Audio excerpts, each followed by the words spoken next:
دوه ټره نه وواله خو چې کومه دعوې لیکلي هغې کې مونږ بحث کوو ټایم رانځي چې دا دعوه ده که جواب یې دعوه تر اوسه پورې ده ته خپله دا پته نشته دی هغې پې لیکلي نه خو بهرحال دا پرېږده او په هغې کې بحث نه کوو خو دویم نمبر په کار دا و چې په خپله دغه عقیده باندې یو قطعي ثبوت قطعي دلیل راوړی و چې د رسول الله قبر مبارک ته ورتلل د دعا درخواست کول د شفاعت درخواست کول دا شرک دی تر اوسه پورې دغسې نه پیش کړی دی او قیامت کې صبح تک انشاءالله دی ونشي پیش کول پلان کې دا لیکلي پلان کې دا لیکلي پلان کې عبارتونه ګډوډول هغې غلط مطلبونه اخیستله جدا خبره ده دی بیا وایي شیخ طیب صاحب خو لیکي چې د بهر نه سلام چې دی دعا ده نو دا سلام خو په حدیث کې دننه هم ثابت شو که نه هغه دعا د بهر نه مو شوه دننه نه مو شوه کوم څیز کې زموږ بحث شروع دی بیا وایي شیخ صفدر صاحب لیکلي صوفیه کرامو اقوال حجت نه دي هلکه دا ما چې پیش کړو په هغې کې امام مالک و په هغې کې مولانا قاسم نانوتي و په هغې کې مولانا ظفر احمد دا دومره کابر دا ټول دته د صوفیه کرام ښکاري انا لله و انا الیه راجعون دریم نمبر تعریف نو دا به ستا ویډیو پیسه لوږي ستا مخکې هغه د مستحب په تعریف کې درې خبرې ذکر کړې وي یو پکې ما احبه السلف چې سلف واخ وخت کړی وي او موږ ټول سلف اکابر فقها محدثین متکلمین دې ټولو لیکلي اکابرین دیوبند دا تا ته څه ښکارېږي سلف او اکابر نه ښکارېږي امام مالک غونته کې خلک بیا د هغې نه پس دی راغی وایي واقع د ادبي هغه لا ما پیش کړې نه ده او وایي چې هغه ضعیف دی پلان کې مولوي صاحب ګوره دلته کې په روایاتو کې ضعف رامغی وروسته به زه تاته پیش کوم هغه خو ضعف نشته دی انشاءالله چې ضعف رامغی ما د استحباب حکم لګولی د ټولو په نسبت باندې په فضایلو کې په مستحباتو کې ضعف چې دی هغه مضر نه دی د خبره ځان سره یاد اوس د وروسته په حوالې پیش کوم خو نه ما پیش کړلی هم نه دی بیا راغی وایي ابوهریره حدیث چې تا کوم پیش کړو ضعیف دی پلان ګوره مولوي صاحب په حیات النبي کې مې دغه حدیث درته متواترات ثابت کړي دي یو ځل اول متواتر لا یبحث عن رجاله بل یجب العمل به من غیر بحث الته په دې باندې پنځلس حوالې درته ما پیش کړي بیا په هغې مه راځه بیا مولوي صاحب څه ته راغی پیغمبر کې وایي عبارت یې پیش کو زر زر یو عبارت رالی بل دا ورته پته نه لګي زما دعوه سره زه وایم څه وایي یاره شرط نه دی د قبولیت دپاره د قبر خوا ته راتلو مونږ کله دا ویل دی مونږ خو دا استحباب په درجه کې واخیستله ته خو دا چې سوی دی ته سوچ وکړه او دلیل یې سره وړو وایي ما نعبدهم الا لیقربونا هلکه مونږ عبارت کوو که څه ورته وایي هغې ته و چې شفاعت درخواست کوو دویم نمبر دا خو تام منلی دی په ژوند کې چې نبي علیه صلات وسلام راتلل د دعا درخواست کول دا تاسو پنځپیران ناجایز ګڼئ که جایز یې ګڼئ نو د ما نعبدهم لاندې کوم ایتونه چې ته ویلې دي لاندې هغه راځي که دغه نه راځي بیا دا په کوم دلیل سره راځي ته خو لږ پر خپل ځان باندې جړا وکړه چې دا ته کوم څه سوی بیا د دې نه پس راغی مفتي محمود رحم الله لیکلي چې هغې کې د چا مدد کول صاحب اختیار ګڼل دی یو څیز مونږ نه یو قایل د مفتي محمود رحم الله حواله هم درته پیش کوو بیا راغی صارم المنکي مولوي صاحب یاد وساته په دې مسله کې د ټول امت نه په خلاف علامه ابن تیمیه رحم الله چې هغه مونږ احترام کوو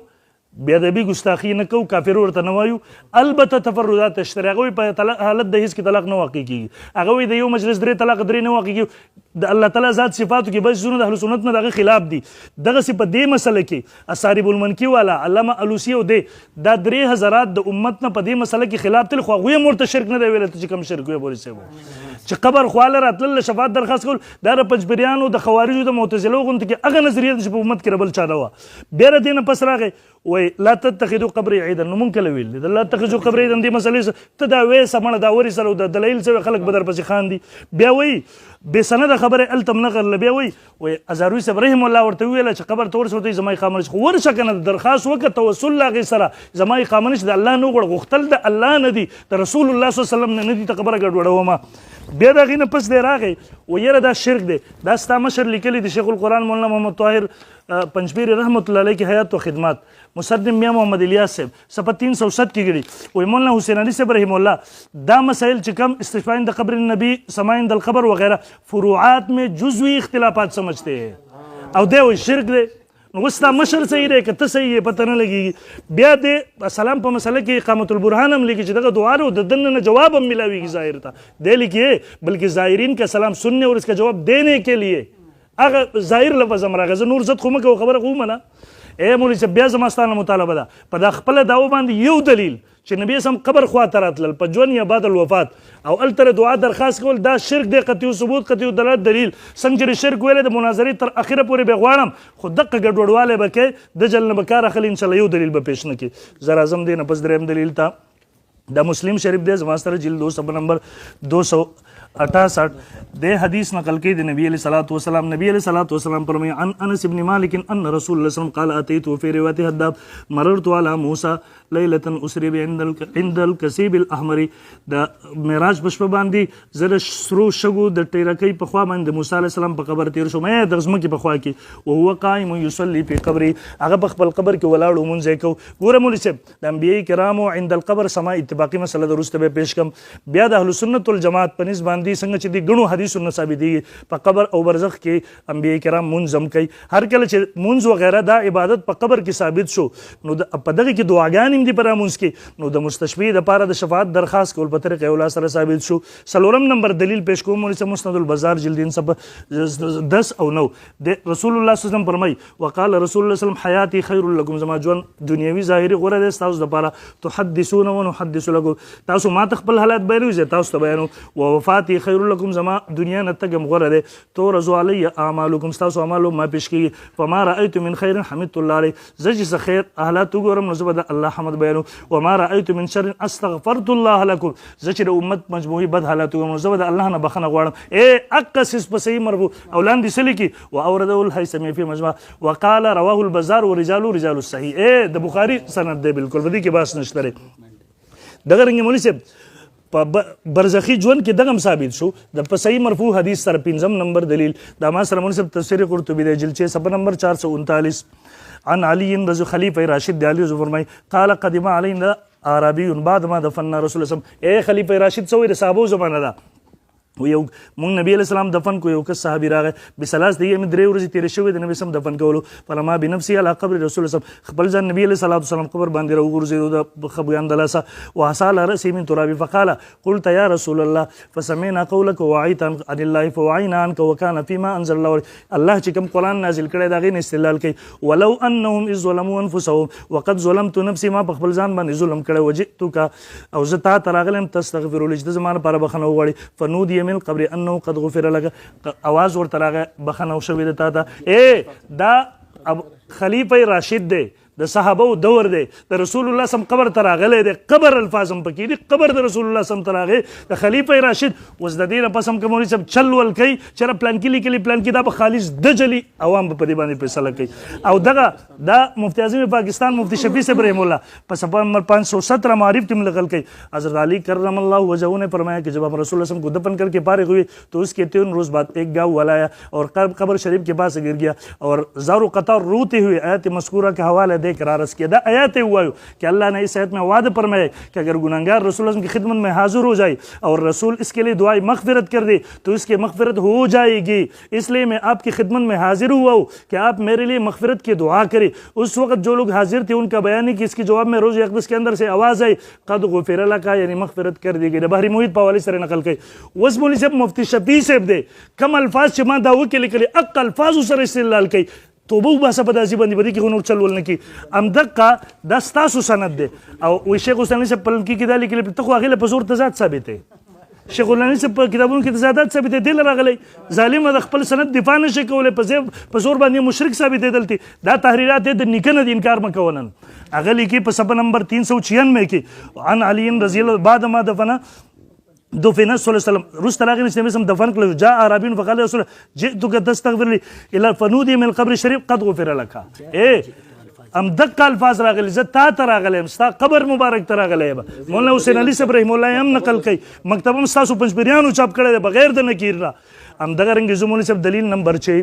دا زما سره اعلاء سنن علامه عثماني چې دا دی د علماء دیوبند کتاب دی رحناف کتاب دی علامه زبر په بری صغیر کې منل شوی جلد صفحه نمبر 498 د نقل کوي وقد صح ان آیات نقل کوي په تور د استدلال راوړي د استشفاء لپاره ان ابي ایوب الانصاري په صحیح طریقې سره راغلی دی ایوب انصاری انه قال لمن کر یو راغلی قبر خواته ور تر پچبیرانو بشن خبره چا وکړه چې ته سکه دور ته ویل وزع وجهه على القبر د خپل مخه په قبر مبارک کې خو د نبی رسول الله انما جئت رسول الله سلام زر نبی علیہ السلام لراغلم ولم آت اللبن والحجر زګټي یا خخت لنیم راغلی د پنځبیرانو غونته چې دا ګټه یا خخت غني زر رسول الله صلی الله علیه وسلم تراغله کما سیتی بسبب ان حکم الایت بیرغین پسند دغه نقل کوي دا مولوی صاحب علامه عثماني عظیم محدث دغه د استدلال لپاره په استشفاء باندې نقل کوي وم نمبر مولوی صاحب زر اعظم مصنف تی اے مولوی صاحب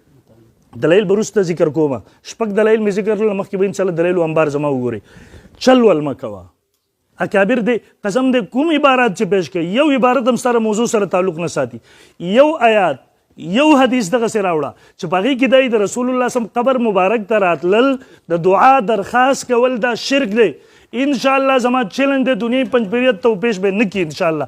عبادت والا د آیاتونه مه پیش کوه مولوي صاحب، په هغې کې زما اوس بحث نشته. قبر خوا ته راتلل دعا درخواست کول په دغې کې بحث دی. ماشاءالله ډېر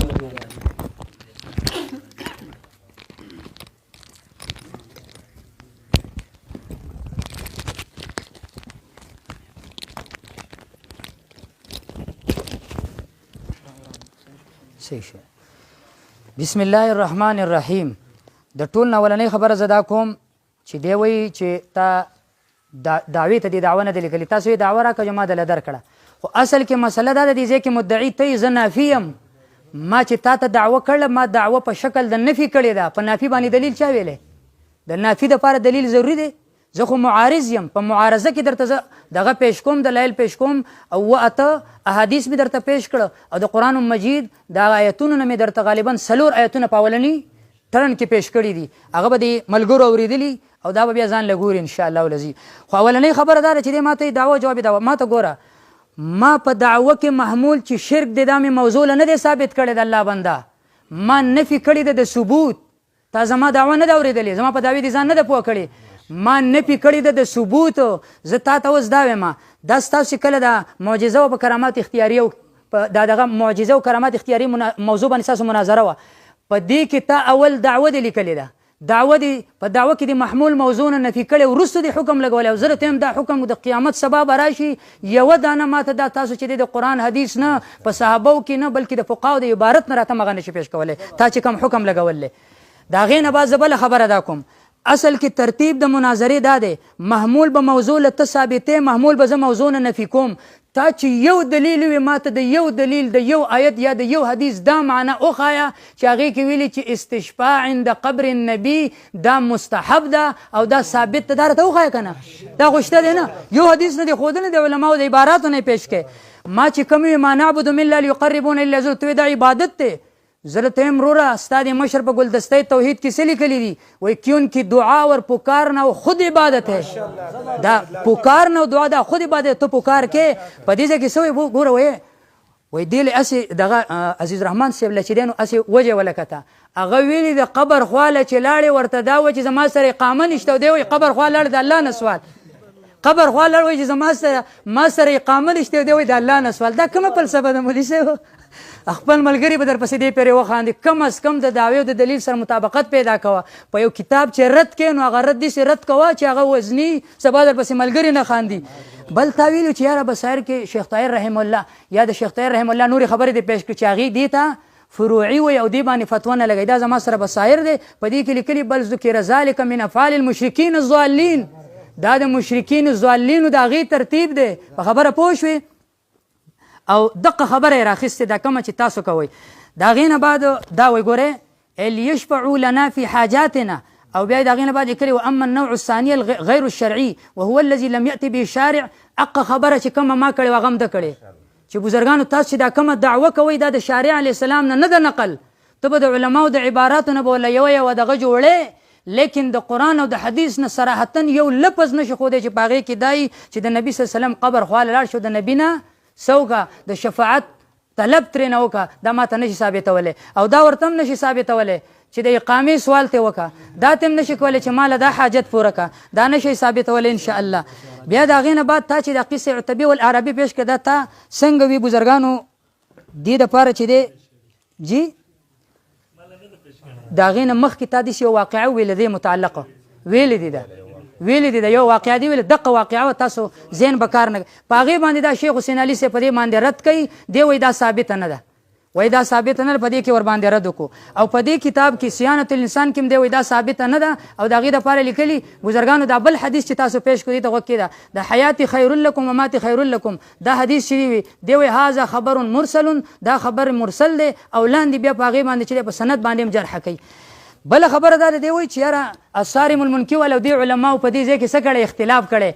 یاد ساته شیخ الاسلام ابن تیمیه رحم الله تا چې کله د مفتی فدا صاحب سره مناظره او په عذاب قبر ستا سره د فتوی لپاره بل هیڅ یو کتاب نه و تا د شیخ الاسلام ابن تیمیه نه چې حواله پیش کوله په ما باندې د انکار د عذاب قبر لپاره زه اوس خیم تاوي چې دیو دام نه دي لیکلي چې دا نه دي لیکلي چې دا شرک ته اوس زه درته خیم حواله راکا دا صارم المنکر دی کې سوې ګوره واما دعاؤه هو وطلب استغفاره وشفاعته بعد موته فهذا لم ينقل عن احد من ائمه المسلمين دا په مسلمانانو کې د یو امام نه دی نقل لا من الائمه الاربعه دا په سلور ائمه کې د یو امام نه دی نقل ولا غیرهم نه د اچا بل چا نه دا نقل دی بیا بر لیکلی دی ولا يقصد للدعاء عنده او لطلب برکته او شفاعته د نبی صلی الله علیه وسلم قبر خوا کې به دعا لم نزي د طلب د برکت د پاره بم نزي د شفاعت د پاره بم نزي او چې څوک دا شی کوي لم ينقل عن احد من ائمه المسلمین پایمو کې د یو امام نه دا نه دی نقل بل دا زما سره دا کتاب دی ګوره فاتحه کا صحیح طریقه په دې باندې د بشمار علماء دیوبند دسخطونه دي او یو خبره به درته به کوم په دې باندې چې د شیخ سید حسین احمد مدنی صاحب دی تاسو له خاموش شئ په دې کې مفتی کفایت الله صاحب دی په دې کې مفتی شفیع رحم الله صاحب دی په دې کې سلی کې ګوره لیکن ہمارے یہاں لوگ قبروں پر جا کر مرحوم بزرگوں سے عرض معروض کرتے ہیں ان سے مدد چاہتے ہیں انہیں اللہ کی یا سفارشی بنانے کی کوشش کرتے ہیں لگ صبر آخر کے بیدر قوم وہ جملہ افعال شرکیہ کرتے رہتے ہیں وہ دا جملہ افعال شرکیہ پاغی کی لگیا دی اڑم دی او کئی دا می درته د خ عالم د علماء دیوبند دا پیش کړ بیا درته دا ګوره تاویل چې شیخ الاسلام ابن تیمیه فتوا نه لګولې دا ګوره قاعده جلیلیه دي ته ګوره دې کې لګي فإن طلب شفاعته د نبی صلی الله علیه وسلم نه طلب د شفاعت و دعائه و استغفاره بعد موته وعند قبره ليس مشروعا